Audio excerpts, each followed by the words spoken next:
Welcome back to the Survive and Thrive series. I'm Nathan Hurd, Chief Growth Officer with the Oxford Club. As you can see, I stepped outside today. It's beautiful here. It's the end of summer. I really hope it is beautiful as well wherever you are. And I'll explain why in just a second.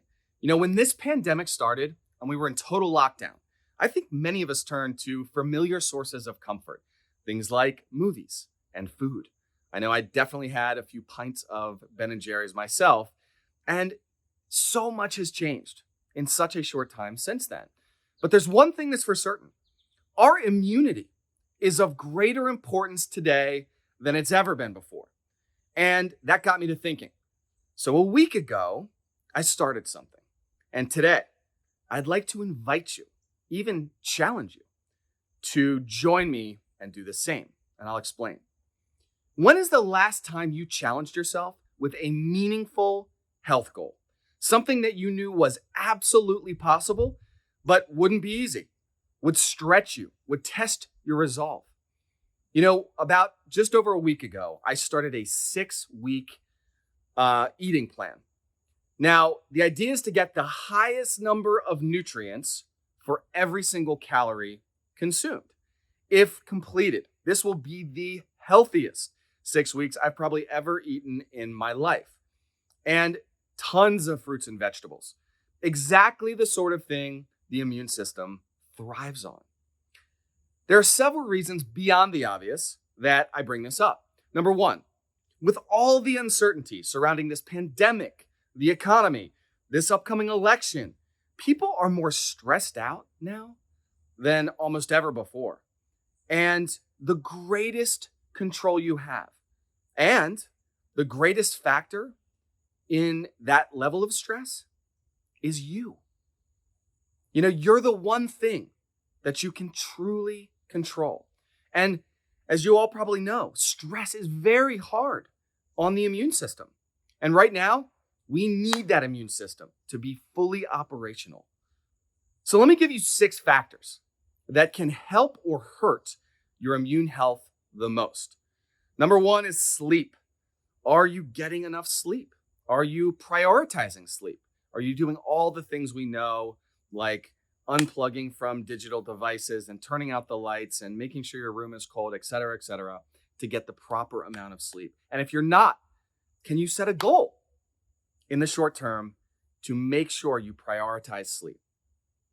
Exercise is number 2. Since we've been on lockdown, I think a lot of people are more nervous. Gyms are closed. The other outlets you may have had for exercise may be different now, but it is absolutely a priority. And from all the research I've studied, getting outside, and as long as you're maintaining social distance and doing what you can, is absolutely better for your immune system than avoiding it. And so is there a goal from an exercise standpoint that you could set for yourself? The third is diet. As I just explained, I have challenged myself with a eating plan. So far, so good, but it's not been easy. And I'm excited to see what happens over the coming weeks. The fourth is stress. We just talked about that a minute ago. How stressed are all of us right now? There's more stress pressure, I would say, than many times before. So are you taking care of that? Is there something you could do, like challenge yourself to meditate every day for a month, or another stress relieving activity that you could commit to? The next is isolation. It's number 5.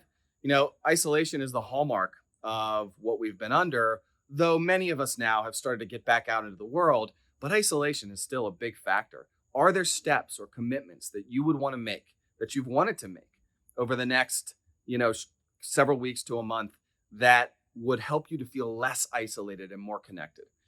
And the last one is your sense of humor. If you lose your sense of humor, it can directly compromise your level of immunity.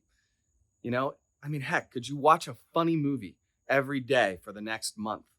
Or just do something each day to make sure that you had a really good laugh. I'm encouraging you to challenge yourself. What change are you willing to make for at least 1 month minimum, that could have a lasting effect on your immune system, on your energy, your mood, your focus, on your life? Maybe there's something you've always wanted to do, but you've put it off or you've been afraid for some reason. But once you've decided, and if you commit to this, once you've selected a goal, here are the steps you can take to lock this goal in and really go after it. It's exactly what I just went through. Number one, do some research. I'm not a doctor, but I also study health, and I did a bunch of research prior to doing what I'm now doing, both to psych myself up and to learn more about what I've taken on. It requires a lot of pre-thinking and planning. Second, build a list of strong reasons why. Why are you doing this? Why will you be better for this? Why should it be a priority in your life? And why now? Because it's not going to be easy as you go through it. And you want strong reasons to lean on when it gets challenging or when you want to walk away. Number three, share this. Whatever you decide to do, if you make this commitment with me, share it. And I'd love you to start by dropping me a line and letting me know what you've committed to. I'd love to see it, and I'd love to support you in any way I can. But share it with your family and your friends as well. Let them know what you're attempting here. You might end up with a friend or with a partner to do it with. At the very least, you'll have some supporters, I'm sure. And finally, plan to measure this at least once a week. If you don't measure it, it doesn't change. And so at least once a week, whatever you decide in any of those categories or something else will directly impact your immunity, measure it once a week and document it. And one other tip, journal how you feel through this process. I know it's weird. If you've never journaled before, it might not be something that you're familiar with, you're comfortable with. Just jot down a couple thoughts, every day, every other day, once a week, and keep documenting your experience as you go through it. Oftentimes, we don't realize how different making subtle changes in our behavior can really impact the way we feel, our mood, our energy, etc. And it's great to have a little journal entry that can help remind you and then empower you and push you forward. Listen, I hope this small little tip has been a call to action, could provide some catalyst for you to say, you know what, maybe I should prioritize my health. And why not now? Now's a better moment than ever before to take a minute to really sit down and make a plan for yourself and to challenge yourself to get a little stronger, a little healthier, a little more vibrant. We need that energy and we need that immunity more than ever before. Thank you so much. As always, drop me a note. I'd love to hear from you. I'd love to hear if you commit to doing this and what you decide on. And I look forward to seeing you next time. Until then, this has been the Survive and Thrive. Thanks so much.